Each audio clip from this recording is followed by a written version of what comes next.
Mesdames et messieurs, bonsoir et bienvenue dans cette édition d'information dont voici le sommaire. La suspension de la marche dite pacifique prévue ce lundi 8 avril de l'opposition républicaine a été accueillie avec beaucoup de satisfaction auprès des populations. C'est le cas de celle de l'axe Amdalaï, Bambeto, Ratouma et Tépé. Les conseillers du CNT ont adopté ce lundi à l'unanimité la loi portant amendement du code minier en toile de fond rendre ce code plus attractif et profitable aux populations guinéennes. Et puis le procès des personnes arrêtées lors de la marche dite pacifique de l'opposition le 27 février dernier a débuté ce lundi au tribunal de première instance de Bikine. Elles sont poursuivies pour attroupement interdit sur la voie publique et destruction d'édifices publics, entre autres. C'est tout pour les titres. Encore une fois, bonsoir et bienvenue à tous. Adoption ce lundi au CNT du rapport synthèse et de la loi portant amendement du code minier. L'exercice concerne les dispositions financières et particulièrement celles relatives à la partie fiscalité du code minier adopté le 9 septembre 2011. L'objectif est de le rendre plus attractif et profitable aux populations guinéennes. Fanta Conté. Les conseillers nationaux du CNT ont adopté à l'unanimité des membres le rapport synthèse et de la loi portant amendement du code minier adopté le 9 septembre 2011. Le but est d'offrir un meilleur cadre juridique et des conditions financières plus attrayantes. La démarche vise à amener les investisseurs, en particulier les grandes sociétés, à se diriger vers les ressources minières de la Guinée. Structurer et rendre plus lisibles les articles trop longs. Préciser la nature des actes réglementaires visés dans le présent code. Identifier des zones d'exploration et d'exploitation minière pour éviter l'expropriation abusive pour cause d'utilité publique. Éviter la superposition des permis quand ils visent les mêmes substances. Clarifier la vision et la politique minière de la Guinée dont le code est l'instrument de mise en œuvre. Monsieur le ministre, le CNT attache du prix à l'exécution des recommandations formulées par l'intercommission au cours de l'examen de l'amendement du code minier. Et j'espère, comme vous l'avez si bien dit et pris d'ailleurs des engagements, que vous prendrez en compte la préoccupation des conseillers dans l'intérêt supérieur de notre nation. L'amendement apporté au code minier concerne la partie fiscalité qui, selon les conseillers nationaux, devenait insupportable compte tenu du manque criard en Guinée des infrastructures de base. Il s'agit d'élargir la base taxable et de créer une plus grande justice fiscale dans l'intérêt du trésor public et pour une plus grande création de plus-value dans le pays. Nous, étant un pays classé comme 5e richesse en matière, par exemple, de la bauxite dans le monde, il faudrait bien que nous puissions faire en sorte que nous attirions des investisseurs pour venir valoriser nos ressources bauxitiques. Ce nouveau code minier qui vient d'être amendé et adopté devrait permettre aux populations de bénéficier des avantages liés au secteur minier. Dans ce code, les sociétés minières ne sont plus soumises à la patente et le seuil minimal pour obtenir une concession minière est passé d'$1 milliard à 500 millions de dollars américains. Annulée, la nouvelle est accueillie par des oufs de soulagement. La marche pacifique de l'opposition républicaine qui était prévue pour ce lundi a été suspendue à la grande satisfaction des populations de Conakry. C'est le cas particulièrement des habitants de l'axe Amdalaï Bambeto Koza ainsi que ceux de Ratouma et de Kipé qui saluent cette décision. Mohamed Malik Diallo. C'est un ouf de soulagement. On est très contente pour ça. Vraiment, c'est une nouvelle importante pour moi. Moi, je dirais que c'est un ouf de soulagement. Oui, nous sommes très contents. Vraiment, cette nouvelle-là, c'est un ouf de soulagement pour nous. Des propos de citoyens satisfaits des accords auxquels sont parvenus gouvernement et opposition sur les préalables et le cadre de dialogue devant aboutir à la reprise du processus électoral et qui par ricochet annule la marche de l'opposition républicaine initialement prévue pour ce lundi 8 avril. Mais vraiment, nous voulons qu'ils se comprennent sur ce dialogue-là pour que le pays puisse bouger maintenant. Nous sommes trop en retard. Seule la paix peut résoudre tous les problèmes du monde. La Guinée, nous sommes une famille cherchant à réfléchir, à s'asseoir sur une même table pour pouvoir enfin trouver les solutions. Tant qu'il n'y a pas de dialogue et qu'il y a une compréhension, ça ne peut pas marcher, les choses ne peuvent pas marcher. Du fait qu'ils ont pu annuler la marche aujourd'hui, vraiment ça me fait beaucoup plaisir. Comme on le constate donc, nombreux sont ceux qui saluent l'annulation de cette marche. Et cela parce que très souvent, certains paient le lourd tribut de ces manifestations. Par rapport à cette marche-là, nous on en a marre de ça parce que on a trop souffert. On a trop souffert dans ce quartier. Quand il y a la marche, les militaires viennent interpeller des gens, ils font n'importe quoi. On dirait qu'ils ne sont pas des Guinéens, quoi. Quand il y a la marche, nous on est vendeurs, on ne peut pas vendre, on ne peut rien faire, hein? Nous les femmes. Mais si les gens s'entendent, c'est très important. Quand il y a marche, on n'arrive à rien trouver.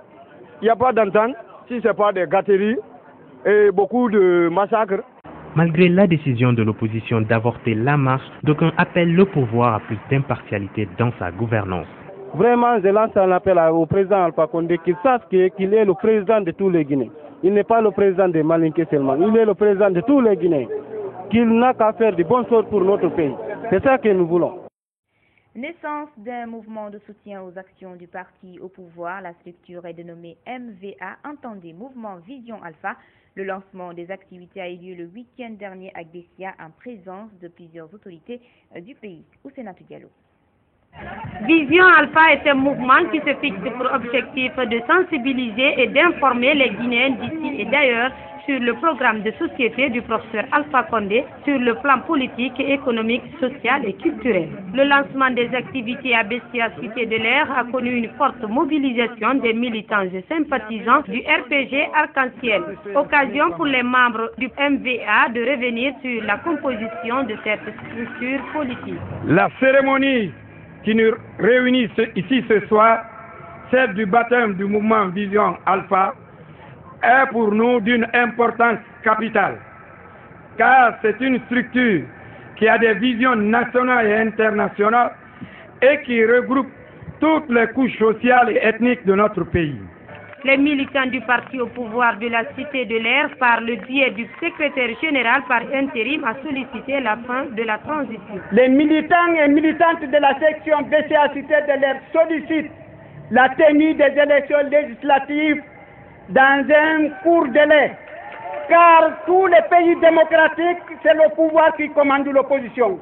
Le président de la délégation spéciale de Dixine, dans son allocution, a prodigué des conseils aux initiateurs avant de réaffirmer du soutien des autorités communales. Je vous invite, mouvement Vision Alpha, j'invite tous les militants, j'invite tous ceux qui adhèrent à la politique du président Alpha Condé d'aller massivement voter. La meilleure façon de lui manifester le soutien, c'est de voter. Il faut animer, ne pas répondre aux provocations. Vive le mouvement Alpha Vision, vive le peuple de Guinée, vive le président Alpha Condé. L'implantation du mouvement à l'intérieur du pays dans les prochains jours est inscrite dans l'agenda selon les organisateurs. Démarrage ce lundi au tribunal de première instance de Dixine du procès des personnes arrêtées lors de la marche dite pacifique de l'opposition du 27 février dernier. Ils sont poursuivis pour attroupement interdit sur la voie publique, coups et blessures volontaires et destruction d'édifices publics et privés. Les prévenus se disent non coupables des faits dont ils sont reprochés. C'est un compte rendu de Fanta Conté rendu en studio par Alpha Oumar Paris. Ils étaient au total 18 prévenus à comparaître ce lundi devant le tribunal de première instance de Dixine. Ils sont tous poursuivis pour attroupement interdit sur la voie publique, coups et blessures volontaires et destruction d'édifices publics et privés. Tous, sans exception, ont plaidé non coupables face aux accusations articulées contre eux. Le procureur, dans son réquisitoire, a demandé la relaxe de 6 prévenus pour insuffisance de charges retenues contre eux. Il a aussi demandé à la Cour des peines allant d'1 à 2 mois d'emprisonnement et d'une amende de 50 à 200 000 francs guinéens pour attroupement interdit sur la voie publique. Quant à l'avocat de la défense, il a déploré le retard accusé dans le démarrage de ce procès. Maître Tcherno Souleymane Baldé a également demandé la libération de ses clients pour manque de preuves solides. Il y a une ordonnance qui a été émise pour envoyer ces prévenus devant le tribunal. Aucun prévenu n'a été notifié. Moi qui suis leur avocat, je n'ai pas été notifié et on vient au tribunal pour dire qu'on organise un procès. J'estime que ce n'est pas un procès. Si on doit organiser un procès, on doit respecter la procédure. Nous savons pertinemment que le procès n'a pas été organisé puisqu'il y avait des questions politiques et qu'on ne vient pas nous dire maintenant, c'est puisqu'il y a eu un accord politique, qu'on libère Paul ou Pierre. Nous ne sommes pas d'accord. La justice doit faire son travail. Et les gens qui ont été arrêtés, en principe, ils doivent bénéficier d'un procès juste et équitable. Après avoir entendu les deux parties, la présidente de la Cour d'appel de Dixine a reporté l'affaire en délibéré pour le mercredi prochain. Installation ce lundi du nouveau directeur général et son adjoint de la Société de transport de Guinée, Sotragui. La cérémonie s'est déroulée en présence du chef de cabinet de l'inspection générale du ministère délégué au transport et de la présidente du conseil d'administration de la société, Malik Diakité. Nommé par un décret datant du 3 avril 2013, M. Mohamed Boka Sidibé et Tierno Madiousso occupent successivement les postes de directeur général et de directeur général adjoint de la Société des transports de Guinée, Sotragui. En présence des cadres du ministère délégué au transport, la présidente du conseil d'administration de la société s'est adressée aux deux promus en ces termes. Vous trouvez tous les textes structurant la société en place. Vous trouvez que le chef de l'État, dernièrement, nous a accordé la faveur de rendre automatique le paiement de la subvention. Vous trouvez surtout une équipe jeune, nous l'avons voulu, qui va apprendre très vite et qui va être le socle de cette société. Vous trouvez les procédures de sanction et que s'il y a lieu de sanctionner, qu'on ne soit pas laxiste par rapport à ça. Le projet avec votre nomination, que nous saluons, atteint les derniers objectifs qui lui manquaient d'être arrivé à 100%. Dans son allocution de circonstance, le porte-parole des travailleurs de la dite société a énuméré quelques règles qui régissent le fonctionnement de la société. La Sotragui EPIC est un concept qui tient en 4 mots. Le sérieux, la disponibilité, la confiance et la solidarité. Les travailleurs de la Sotragui EPIC et au-delà les usagers espèrent et osent croire qu'avec vous, leur vie changera aussi. Tout en se réjouissant de la confiance placée en eux par le président de la République, le nouveau directeur et son adjoint se disent prêts à assumer cette responsabilité. Nous ferons tout pour que ce devoir soit assumé, puisque c'est l'appel du pays, c'est l'appel de la patrie, à vous les travailleurs. Chacun doit être à son boulot, le faire comme cela se doit, à l'heure, dans les normes. La rigueur, elle sera là. Ces nouvelles nominations à la direction de la société font espérer certains travailleurs de la Sotragui quant à l'amélioration de leurs conditions de travail. Rogne à Sonfonia-Kas, c'est dans la commune de Khatouma. Les jeunes très remontés contre l'insalubrité ont envahi samedi la zone réservée de l'État devenue un dépotoir de déchets toxiques, des déchets qui dégagent une odeur nauséabonde. Ils ont sur ce interdit aux citernes de déverser des ordures ou des déchets toxiques dans leur quartier. Moussali Gilavoudi. La santé avant tout, la santé avant tout, la santé avant tout. Les jeunes de Sonfonia-Kas en colère, ils ont investi la réserve foncière de leur quartier, transformée en dépotoir de déchets solides. Munis des pancartes, les manifestants protestent contre l'insalubrité. Le dépotoir des eaux usées qui se trouve dans notre zone géographique pollue notre environnement qui se traduit par l'infection de nos eaux, chose qui a des retombées graves au niveau de notre santé à travers des risques éventuels, des maladies comme le choléra, la diarrhée, que cela peut donner à la population de notre localité. Nous voulons dans un bref délai le déguerpissement du dépotoir des eaux usées.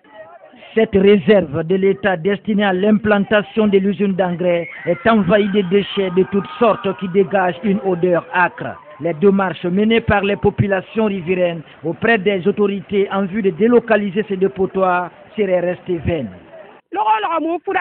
Nous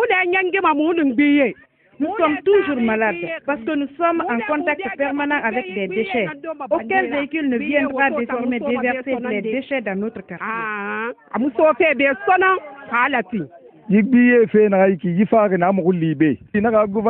nous dit que c'est le gouvernement qui déverse les déchets ici. Quand on parle, on nous menace. Nous souffrons énormément.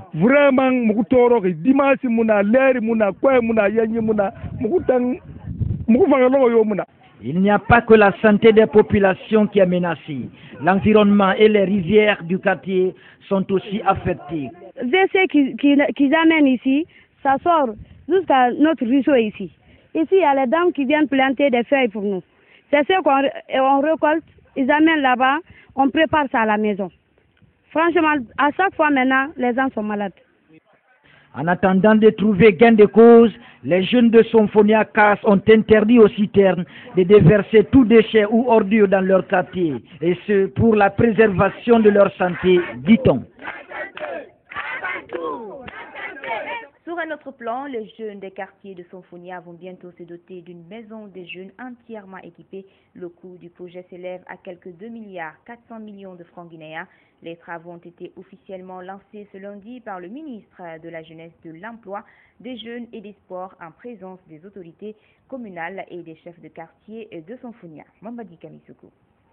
L'attente aura été longue pour les nombreux jeunes de Symphonia avant de se doter d'une maison des jeunes. La première pierre posée par le ministre de la Jeunesse, de l'Emploi des Jeunes et des Sports est le 8e d'Ijara qu'on a créé à l'intérieur du pays. L'objectif est de créer un espace de loisirs et d'épanouissement pour la jeunesse guinéenne. Les autorités communales de Ratoma et la jeunesse ont été simplement ravies. Je me réjouis au plus haut point de la présence d'importantes personnalités à la présente cérémonie. Ce qui prouve à suffisance que les problèmes de la jeunesse sont au centre de la préoccupation du gouvernement du professeur Alpha Condé. Nous, jeunes de Symphonia, reconnaissons et vous remercions du fond de notre cœur de l'initiative que vous avez eue d'offrir à Symphonia une maison des jeunes dont vous êtes ici aujourd'hui pour la pose de la première pierre. Nous espérons un engagement solennel de votre part pour l'achèvement de cet édifice, de cet équipement et par ailleurs de la construction sur ce même site d'un terrain omnisport. Les travaux seront exécutés sur une superficie de 424 mètres carrés grâce à la collaboration avec l'entreprise Mining House. La société a rassuré de sa détermination à accompagner la politique du département de la jeunesse avant d'énumérer les caractéristiques de la future maison des jeunes. Cette maison pour laquelle nous procédons à la pose de la première pierre sera composée entre autres d'une salle polyvalente, d'une salle d'activité pour un ensemble varié de loisirs, d'une salle informatique, d'une salle de lecture avec de nombreux ouvrages tels les dictionnaires, livres et bandes dessinées pour améliorer la culture générale de ceux qui vont la fréquenter. La mission principale de mon département est de faire sortir les jeunes de cette situation inacceptable qu'ils vivent de nos jours et qui se caractérise par la précarité, la dépendance matérielle et économique, toutes choses qui les exposent à certaines tentations telles la manipulation et la violence. Ce projet n'entend pas s'arrêter à si bon chemin. D'autres rénovations et de construction d'infrastructures destinées aux jeunes de Guinée sont prévues les jours à venir. Direction à présent à l'intérieur du pays. Depuis les incursions rebelles de 2000, la ville de Guékédou cherche toujours à retrouver sa santé. Les activités autrefois florissantes, l'agriculture et le commerce sont au ralenti. La ville est minée ces derniers temps par des violences politiques entraînant des tensions sociales et plusieurs habitants menacent de s'exiler. La ville de Guékédou entre l'après-rébellion de 2000 et les violences politiques de 2012. C'est le grand format de cette édition. Il est signé Benoumar Silla. Guékédou, ville martyre des attaques rebelles de 2000, est située à près de 700 km de Conakry au sud du pays. Une ville où le commerce et l'agriculture étaient florissants, considérés même comme le grenier de la région forestière et le centre commercial des pays de la Manoriva Union. La population prospérait dans le commerce et l'agriculture.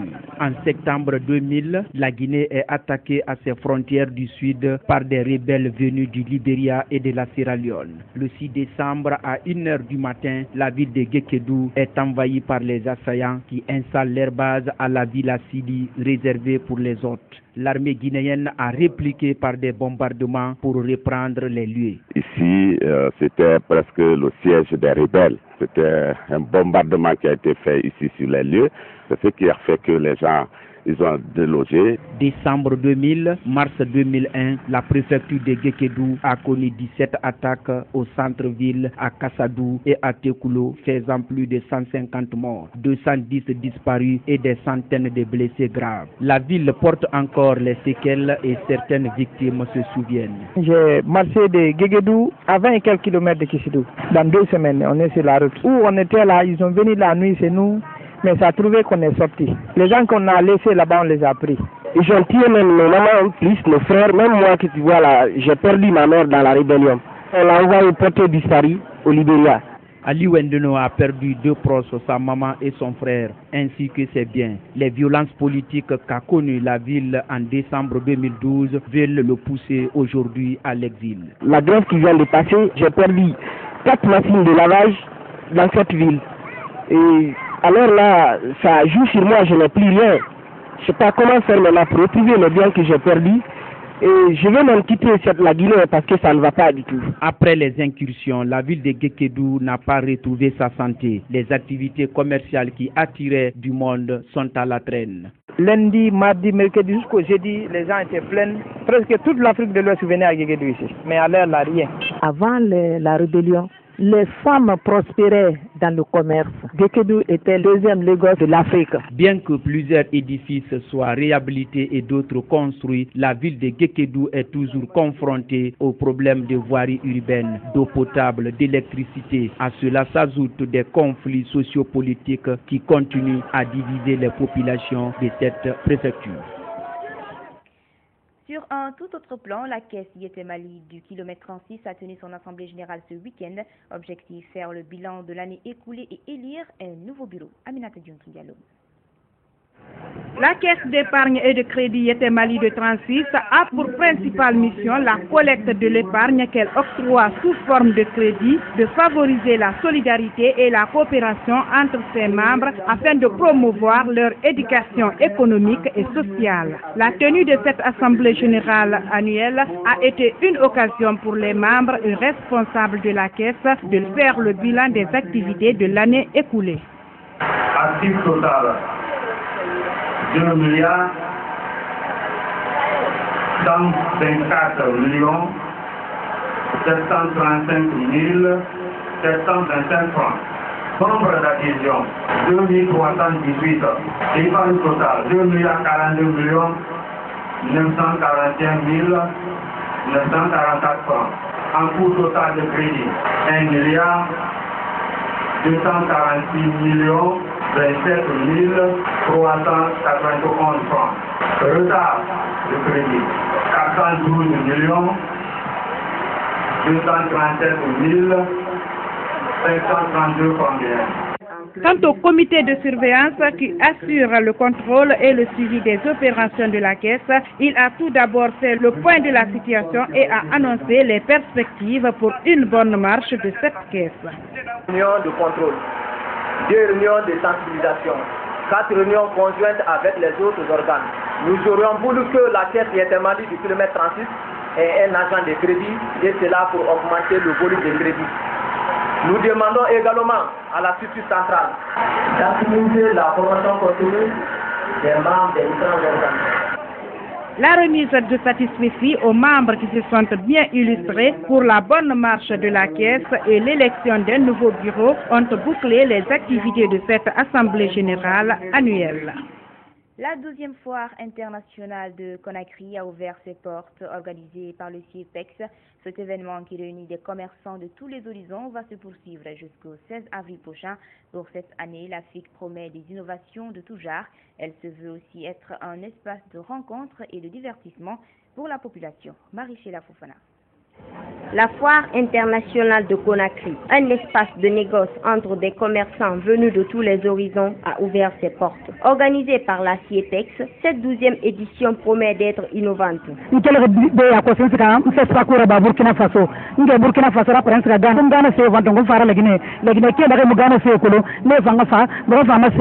viens le plus souvent possible maintenant en Guinée avec les bijoux indiens.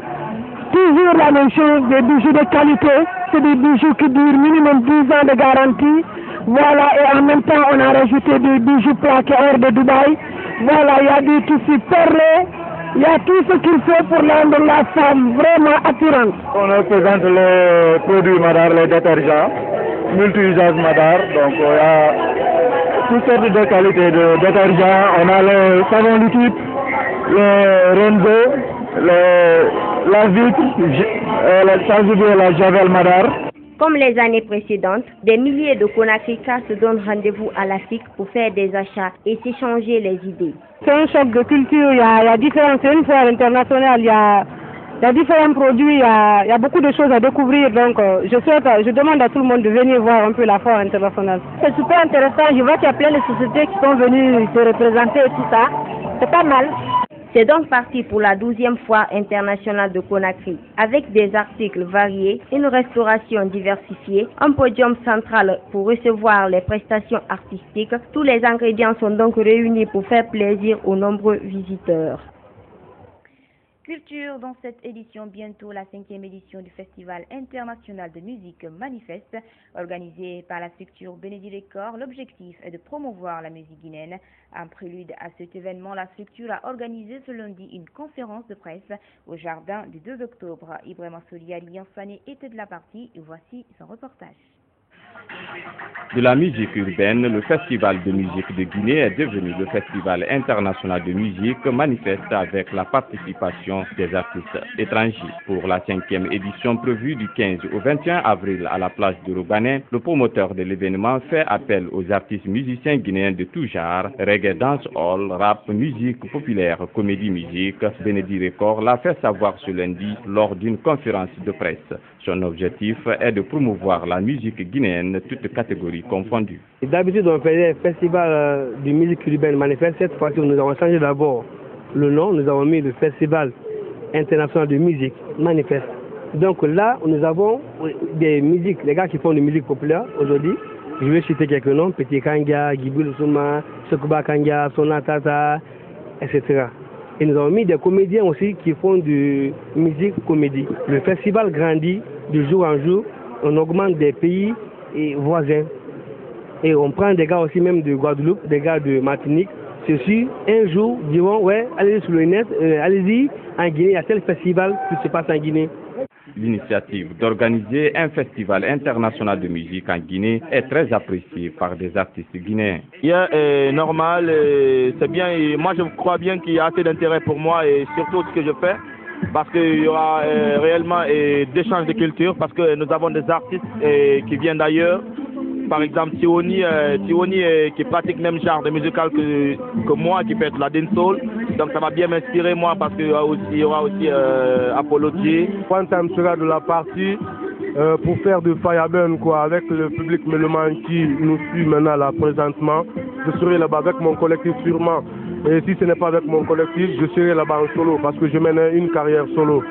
En organisant cet événement avec le nom Manifeste, la structure Bénédicte Records voudrait aussi rendre hommage à un jeune artiste français du nom de Manifeste, mort ici à Conakry en mai 2010 après le festival dans sa 2e édition.